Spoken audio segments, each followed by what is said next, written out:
Oke, sekarang kita udah sampai di kota Shibam. Kota yang punya pintu masuk satu dan pintu keluarnya juga satu. Kota yang dikelilingi dengan pagar. Jadi kalau orang pengen masuk, ya harus satu tempat, keluarnya juga satu tempat. Kota ini juga jadi banyak percontohan di dalam kita fikih dalam permasalahan kita bab salat qasar bagi musafir.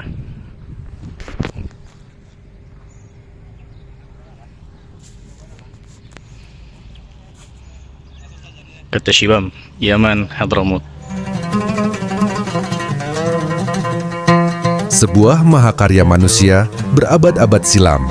Shibam, kota tua yang berdiri anggun di tengah bentang Wadi Hadramaut, dikelilingi pagar kokoh yang menjadikannya seakan benteng peradaban dengan satu pintu masuk dan satu pintu keluar.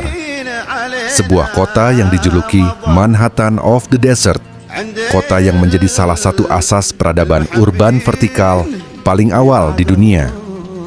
Bagaimana tidak, rumah-rumah di dalamnya menjulang hingga 7 sampai 11 lantai. Dan yang lebih menakjubkan, semua itu dibangun dari tanah liat, lumpur, dan jerih payah manusia. Di saat banyak peradaban membanggakan batu dan besi, Shibam justru membuktikan bahwa tanah pun bila disentuh ilmu, kesabaran, dan peradaban bisa menjulang setinggi cita-cita.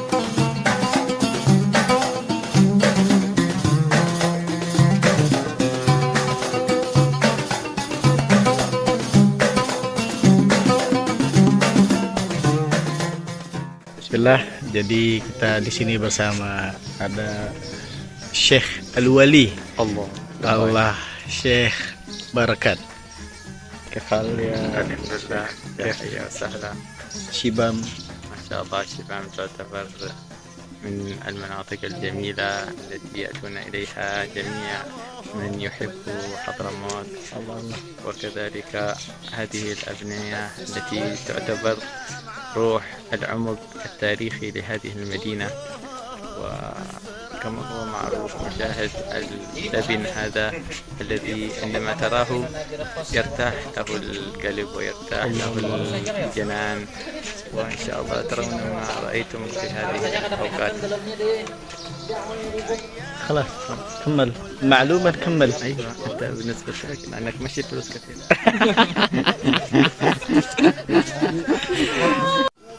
Di tengah kota Shibam yang terkenal dengan bangunan-bangunan tanahnya yang menjulang tinggi, berdiri sebuah masjid tua yang dikenal sebagai Masjid Harun Ar-Rasyid. Konon, masjid ini telah ada sejak berabad-abad lalu diperbaharui pada masa Khalifah Harun Ar-Rasyid. Yang membuatnya istimewa, masjid ini menyimpan jejak arsitektur Abbasiyah melalui bata bakar merah yang langka di kota Shibam. Seolah ingin mengingatkan bahwa di tengah peradaban yang tinggi, masjid tetap menjadi pusat arah kehidupan.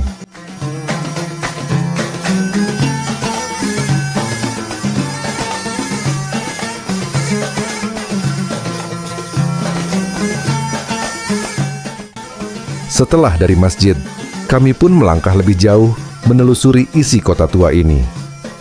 Semakin masuk ke dalam lorong-lorongnya, semakin terasa bahwa Shibam bukan hanya menyimpan bangunan, tetapi juga menyimpan kehidupan. Kami masih mendapati peninggalan kebiasaan masyarakat zaman dahulu, seperti tali-tali yang saling menghubungkan antar rumah. Dahulu, tali itu digunakan untuk saling berbagi makanan, mencicipkan masakan tetangga, atau sekadar mengirim sesuatu dengan cara yang begitu sederhana namun penuh makna.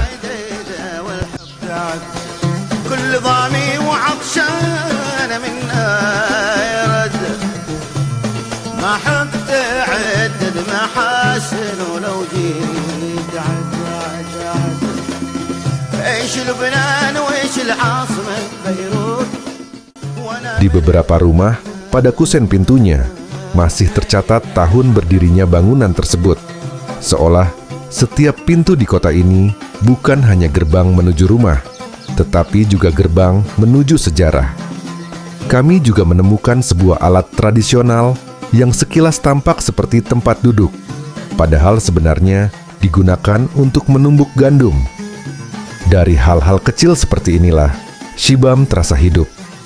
Bahwa peradaban bukan hanya soal bangunan yang tinggi, tetapi juga tentang cara manusia hidup, berbagi, dan menjaga warisan makna dari generasi ke generasi. ولقيت غزلان مسنادها يردعن فيهن العتقة. Jadi ini adalah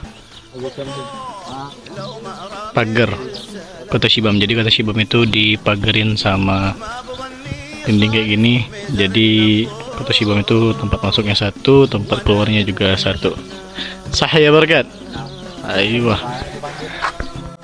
ولقيت غزلان مسنادها يردعن فيهن العتقة والتي علبان. والله لو ما رميت السلب من زمن ما بظني. Jadi rumah-rumah di sini tuh dikasihin apa namanya? Dikasih putih-putih tuh. Namanya jis kalau dalam bahasa Arab yang fusah, sama nurah kalau dalam bahasa Hadrami Amiyah.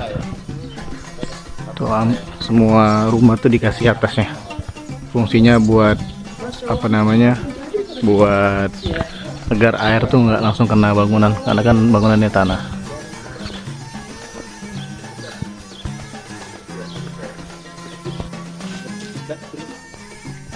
Jadi ini kita di tengah-tengah nih, dan ini pintu masuk. Kenapa? Karena jalan buntu. Jadi orang kalau mau masuk ke rumah ini ya mau nggak mau harus lewat jalan ini, gitu. Bener kah? Bener. Nih sekarang kita keluar. Nah. Jadi kalau mau masuk rumah bagian dalam ya lewat sini. Dan ini contoh rumah yang udah hancur dikarenakan kena air, kena hujan. Dan ketika udah hancur ya orang nggak ada yang nempatin.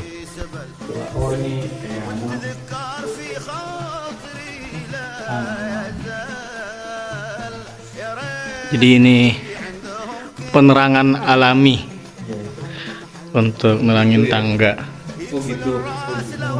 Dan ada juga alat buat naruh barang kalau nggak bisa bawa ke atas. Begitu Bang Sujaya. Jadi ini Lanjutin. ini Ah. kita bawa barang berat pakai ini terus Oh gitu. Benar.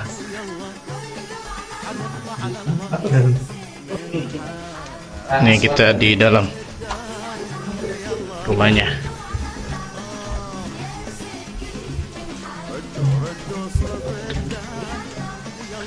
Tuh kan jadi terangkan tangganya karena ada penerangan alami.